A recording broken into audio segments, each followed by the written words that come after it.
Diffraction of light, we have to know about diffraction due to a single slit and width of central maximum.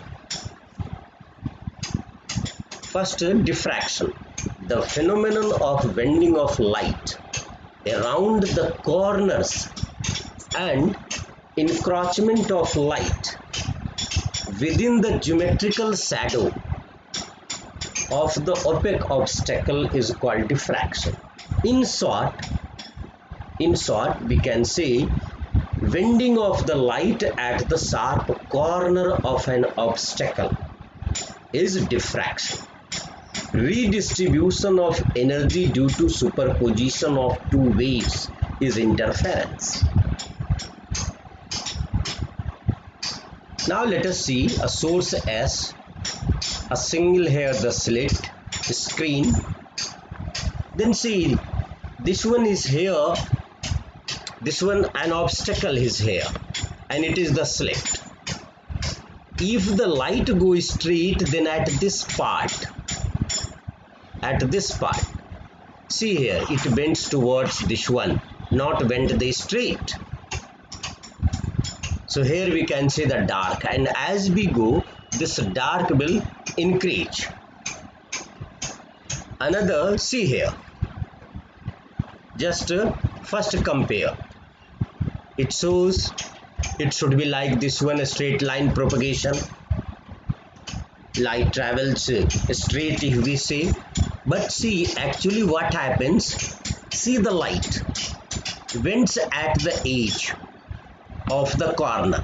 So this X and Y, that region is due to the diffraction. Another, we can say how the single slit can be. One here, one slit, and now an obstacle. If we consider the straight line propagation, then it should be like this one, but actually see here. So this diffraction at the edge means the intensity of light comes towards this side.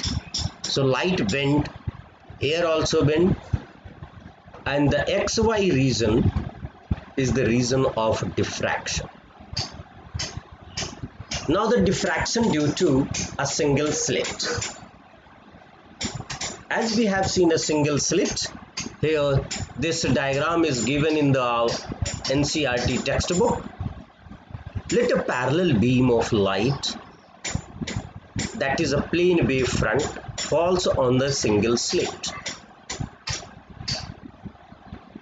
Light, as per the ray optics, light should go straight, but practically it bends. So let light diffracted by angle theta. So what will be the path difference? We have already discussed in the interference. If we draw the perpendicular from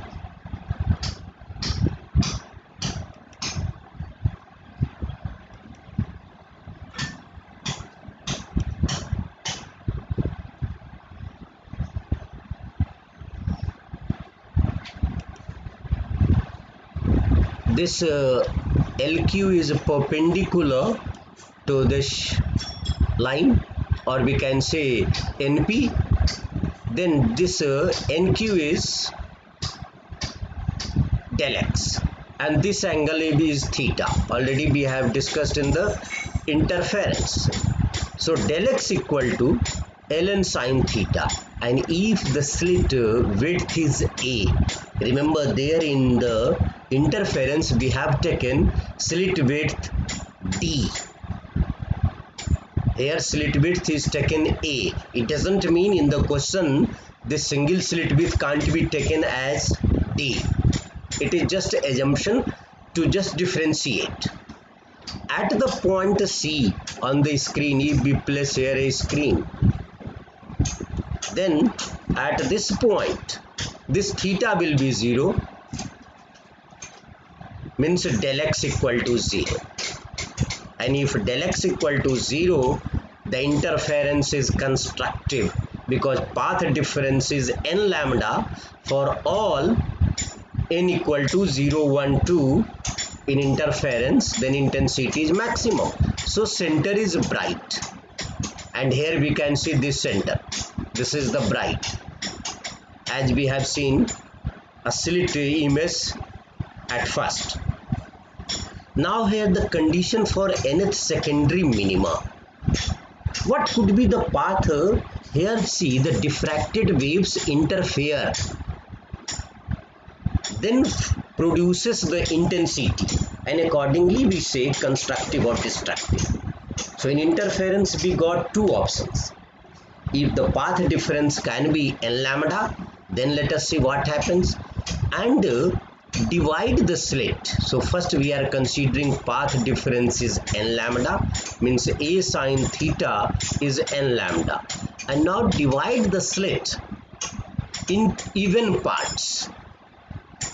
Why we are dividing? Because we have to use the interference, y equal to y1 plus y2 superposition principle. So divide the slit into 2n parts. Then what will be the 2n parts? Means 2, 4, 6, 8, 10. Then the path difference, then we can say the slit width of each will be a by 2n. If we divide it into two parts, slit width, each slit width will be a by 2. If we divide into 4 parts, then it will be a by 4.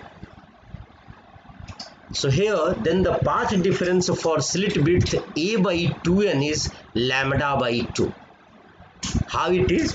If say, if the here slit width is a, then path difference we are taking n lambda.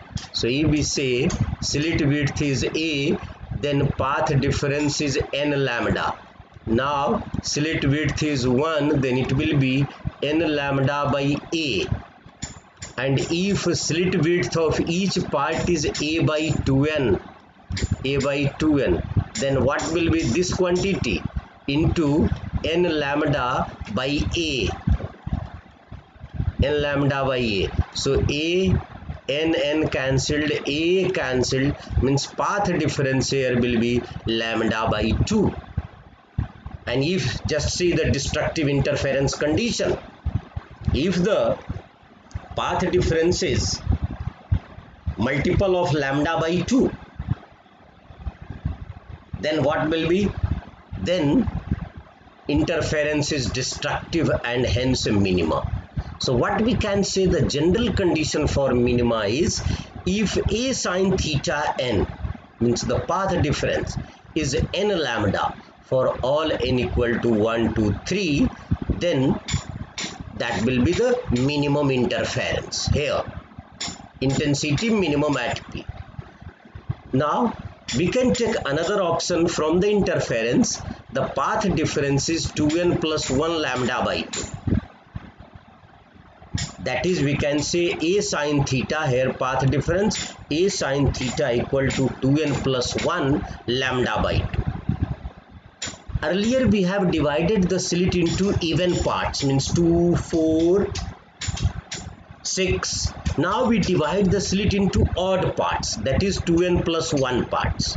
Now 1, 3, 5, and as above, if we divide it into the 3 parts, then first 2 parts will be equal, and first 2 equal parts will produce minimum intensity as we discussed here. So only the left odd part, for example here we can say let it be 3 lights here, 2 lights interfering and producing the minimum intensity, the third will produce some intensity at P, so that is constructive.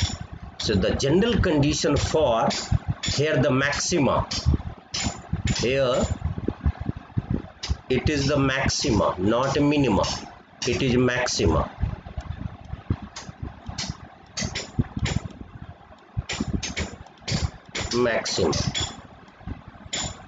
So condition for maxima is a sine theta n equal to 2n plus 1 lambda by 2. It is the diffraction due to a single slit. Another is Here see this graph. This graph is the important one. Intensity versus path difference and intensity versus angle. From the earlier two conditions, minimum and maximum conditions, we can find this graph. In interference, this intensity is the same one, but here see the intensity continuously decreasing. Now this is another important portion. Width of the central maximum, this one is, means either side of the central point. See, that is taken in the diagram. Here it is the C. So what is the width of central maximum? What is this one? It is the distance between first secondary minimum on either side of the central bright fringe. Means first if the bright, then here the intensity is minimum. So either side distance between the first minimum. Now we can use for the first minimum. What is the path difference? A sine theta equal to n lambda, and here we are taking n equal to 1. It is the first minimum. Means sine theta equal to lambda by A. So if the sine theta is lambda by A, what is lambda? The wavelength of the light is coming, and A is the slit width. So see this lambda by A, this part should be the comparatively measurable.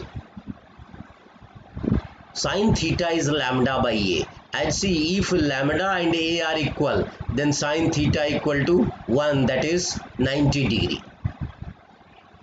And if lambda is greater than A, then what happens? Its value is greater than A. It is not possible. So then no question of the interference. So for the interference, this lambda by A should be less than 1. Then diffraction can be observed. Now for the small angle here, what we can say? Sine theta equal to theta equal to tan theta, and tan theta equal to, if it is y and it is the d, distance between the slit and the screen, then the tan theta equal to y by d. So now if we equate this equation 1 and 2, what we can say? Lambda by A is equal to y by d, or y equal to lambda d by A. See, it is the y on the one side. So either side again the y this side. So that is the lambda d by A. So width of the central maximum is 2y. And that will be 2 lambda d by A. And now the angular width. For the small angle we can say it is sine theta equal to lambda by A. So either side, this side is also theta. So the angular width of central maximum is 2 theta, and 2 theta equal to 2 lambda by A. It is